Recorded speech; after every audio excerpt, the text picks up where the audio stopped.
love Kargil. I love কনকনে ঠান্ডা হাওয়া। আসো অনেক কিছু দেখাবো। আমরা এই গুরুদ্বারের সামনে দাঁড়িয়ে আছি। কার্গিলে এসে আমরা হোটেল ডি জোজিলাতে ছিলাম মোটে একটা রাত। এখানে এসে যখন পৌঁছালাম তখন বিকেল মানে সন্ধ্যা হওয়ার মুখে। তারপর রাতটা কাটিয়ে ব্যাস এখন আবার বেরিয়ে যাব। রুম টোরটা তোমাদের আগেই দিয়ে দিয়েছিলাম, এখন বেরোনোর আগে আরেকবার ছোট্ট করে hello good morning from Kargil. গাড়িতে লাগেজ প্যাক হচ্ছে, আমরা রেডি হয়ে গেছি। Welcome to TFC Kargil. বেশ বড় একটা এরিয়া জুড়ে এই জায়গাটা বানানো হয়েছে। বরফের সময় পুরো জায়গাটা জুড়ে বরফ থাকে। পাশ দিয়ে বয়ে যাচ্ছে সুরু নদী আর অপরদিকে ধূসর পাহাড়। এখানে বসে চা কফি খাওয়া যেতেই পারে, ব্রেকফাস্ট এবং লাঞ্চের ব্যবস্থাও আছে। তবে আমাদের এই স্বাদ নেওয়ার সৌভাগ্যও হয়নি আর দরকারও পড়বে না, কারণ আমাদের বাস এক্ষুনি ছাড়বে আর আমরা এখন বাসে উঠে পড়বো। আমাদের হোটেলের পাশেই একদম এই জায়গাটা। দূর থেকে গাড়িগুলোকে পুরো একদম খেলনা গাড়ি লাগছে। দেখছো খেলনা গাড়ি। I love Kargil. সব জায়গায় এখন এরকমই লেখা থাকে, প্রতিটা জায়গাতেই।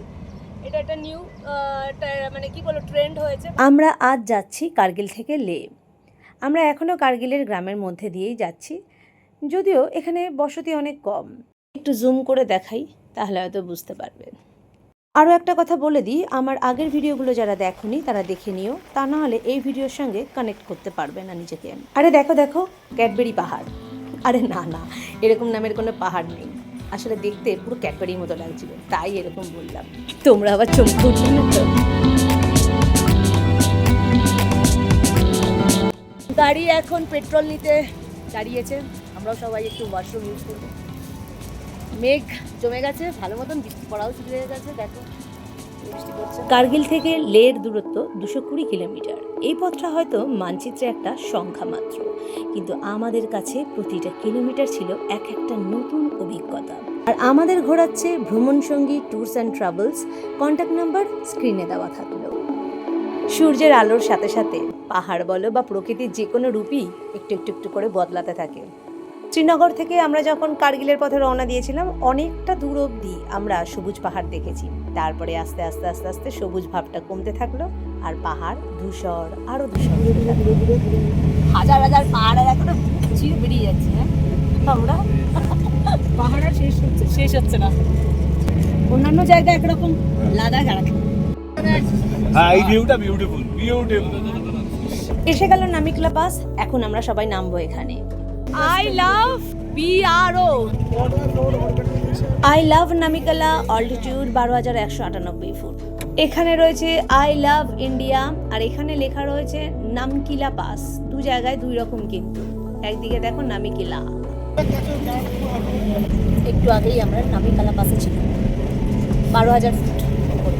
জাস্ট 4টে বাঘ ঘুরতে 9,000 ফুট নিচে নেমে গেল। এখানে আবার বেশ কিছু গ্রিনারি দেখতে পেলাম। এরপর আমরা যাব ফাটুলা পাস। পাহাড়ের বুক চিরে যে রাস্তা এতক্ষণ আমাদের নিয়ে এসেছে, আবার সেই রাস্তায় ধীরে ধীরে নেমে যাচ্ছে অন্য এক পৃথিবীর দিকে। দূর থেকে দেখা যাচ্ছে ছোট্ট পাহাড়ি বসতি আর তার চারপাশে বিশাল নির্জন পাহাড়ের সারি। পাহাড়ের পাদদেশে এই সবুজটা দেখে মনটা যেন আরো গার্ডেন হয়ে গেল। কিন্তু সামনে যতই এগোচ্ছি ততই পাহাড় যেন আবার মাথা তুলে দাঁড়াচ্ছে।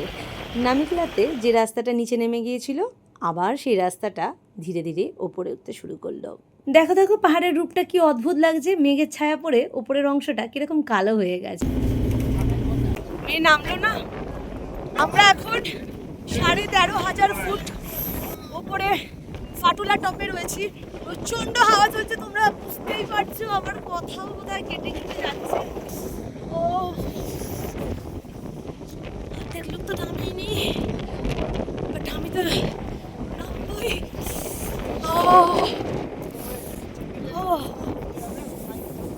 এখানে আকাশ একদম ঝকঝকে পরিষ্কার, দেখতেই পাচ্ছ একদম চকচক করছে আকাশ। তার সঙ্গে হাওয়ার দাপট, দারুণ কম্বিনেশন। রীতিমতন কাঁপছি। এখন যে পাহাড়গুলো দেখতে যাচ্ছি, রঙগুলো যেন চেঞ্জ হতে থাকছে, মেঘের ছায়াগুলো পড়ছে। এখন আমরা যাচ্ছি লামায়ুরি মনাস্ট্রির দিকে। ভিডিও থেকে চোখ একদম সরিও না, তাহলে অনেক কিছুই মিস করে ফেলবেন। সামনেই তাকিয়ে দেখো, উফ, রাস্তা দেখো, তার সাথে এই ল্যান্ডস্কেপ দুর্দান্ত, অপূর্ব। আজ আবহাওয়ারও যেমন খামখেয়ালিপানা, কখনো মেঘ, কখনো বৃষ্টি, কখনো বা রোদ। আর প্রকৃতিরও দেখো, পাহাড়ের কত রকম রূপ দেখলাম এই লাদাখে এসে। এই অপূর্ব দৃশ্যের স্মৃতি সারা জীবন মনের ক্যামেরায় বন্ধ করে রাখবো। লের দিকে যত এগোচ্ছি গ্রিনারি ধীরে ধীরে কমে যাচ্ছে। লামায়ুরি যাওয়ার পথে রাস্তাটা দেখো কি অসাধারণ, একদম ইউনিক। যেন মনে হচ্ছিল বেশ বড় বড় ইঁদুর অনেকটা সময় ধরে ওই পাহাড়ে গর্ত করেছে। এসছি এখন লামায়ুরি মনাস্ট্রিতে। মনাস্ট্রির সামনেই সমস্ত গাড়ি পার্কিংয়ের ব্যবস্থা আছে। ওপরে একটা রড মতো লাগানো রয়েছে, যেই ওটা ক্রস করছে একবার করে টিং টিং, ওতে বোঝা যাচ্ছে এক পাক কমপ্লিট হচ্ছে। পাহাড়ের গায়ে ছোট ছোট বাড়ি, তার মাঝখানে দাঁড়িয়ে আছে এক প্রাচীন বৌদ্ধ মঠ, লামায়ুরি মনাস্ট্রি। চলো আগে মনাস্ট্রিতে এখন প্রবেশ করি।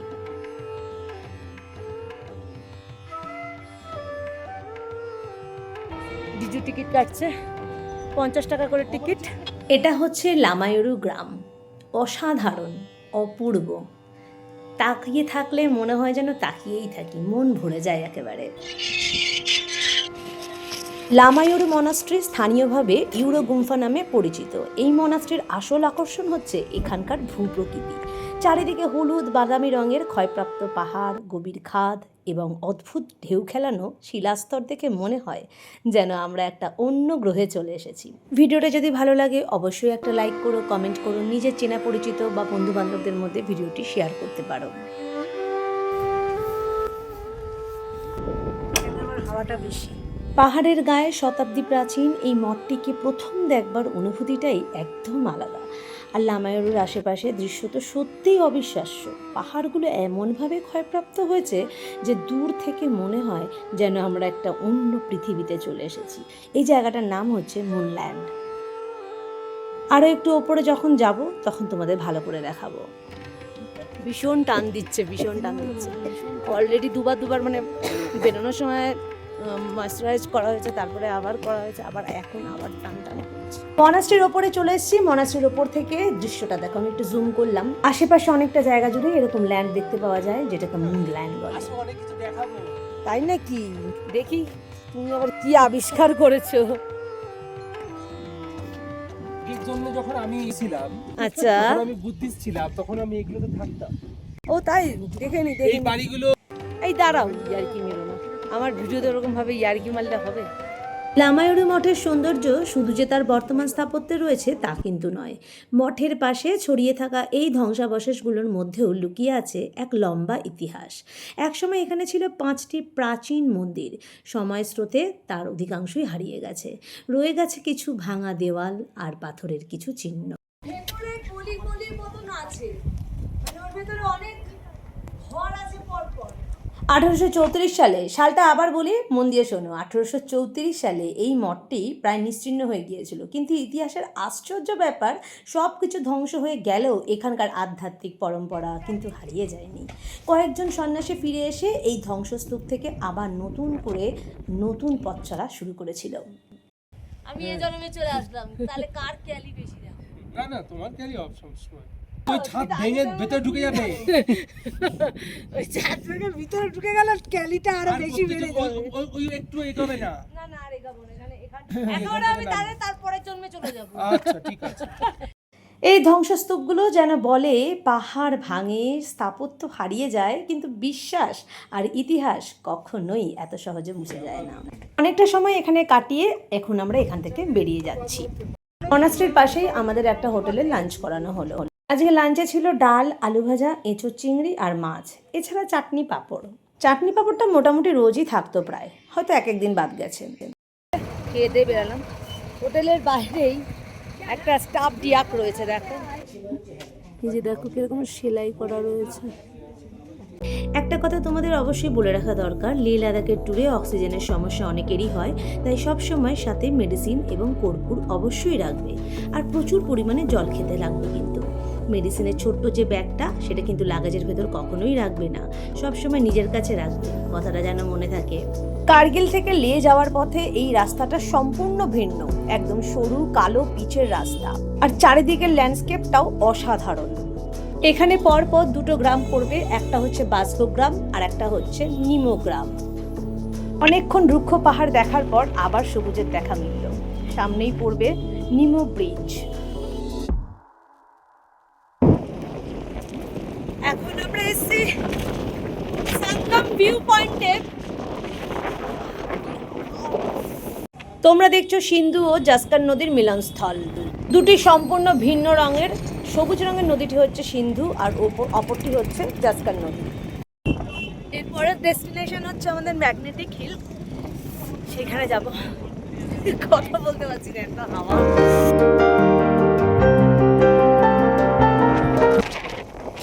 এই পাহাড়ের কোনো পাহাড়ের মধ্যে, সব পাহাড়ে নয়, কিছু কিছু পাহাড়ে এই ম্যাগনেটিক পাওয়ারটা আছে, আর সেই পাওয়ারের টানেই গাড়িগুলো আপনি দিকে নাকি চলতে শুরু করে। জানি না এটা কতটা সত্যি কতটা মিথ্যে। কিছু ঘটনা অস্বাভাবিক বা অবাস্তব হলেও শুনতে বা ভাবতে ভালোই লাগে। আমরা এখন এসে পৌঁছেছি লাদাখের গুরুদ্বারা পাথার সাইডে। খাচ্ছে সিরিজু চা কোথায় দিচ্ছে? ঘটনা হচ্ছে গ্লাসটা যদি আরেকবার আমরা নিজের মতো করে একটু ধুতে পারতাম ভালো হতো। বাস বাস বাস, ওকে ওকে ওকে ওকে ওকে ওকে ওকে। শোনা, গরম চা খা। খেয়েছি এক গ্লাস। খেয়েছো? ভালো লাগছে খেতে। ভালো লাগছে না চাটা খেতে, গরম গরম? জুন মাসে এরকম ঠান্ডা, তাহলে ডিসেম্বর জানুয়ারি এগুলোতে কি ঠান্ডা হবে? কথিত আছে যে গুরু নানক যখন লাদাখ ভ্রমণে বেরিয়েছিলেন, তো এই জায়গায় এসে উনি ধ্যান করছিলেন, আর কোনো এক দানব মানে পাহাড়ের ওপর থেকে বড় একটা পাথর গুরু নানককে মারবার জন্যে গড়িয়ে ফেলেছিলেন। তো সেই পাথরটা গুরু নানকের কাছে এসে গুরু নানককে টাচ করার পর মোমের মতো নাকি গলে গিয়েছিল, আর ওই পাথরের গায়ে গুরু নানকের ছাপ লেগে রয়েছে। সেই পাথরটা নাকি এর ভেতরেও আছে, আমি এখনো যাইনি, যাবো, গিয়ে দেখবো। তো সেটাই হচ্ছে এটার ইতিহাস। রিজু এখন গুরুদ্বারে যাওয়ার প্রিপারেশন নিচ্ছে, পুরো খালি পায়ে ভেতরে ঢুকতে হবে। আমাদের ওখানে বাড়িতে সবাই গরমে মানে জ্বলছে, আর আমরা এখানে ঠান্ডায় জমছি।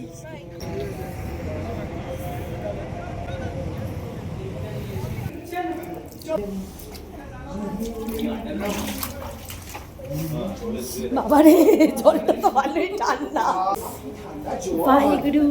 বাহিগুরু কি।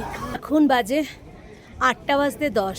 ওই জায়গাটা থেকে পাথরটা ফেলা হয়েছিল, পাথরটা এই রাস্তা বরাবর এসছিল।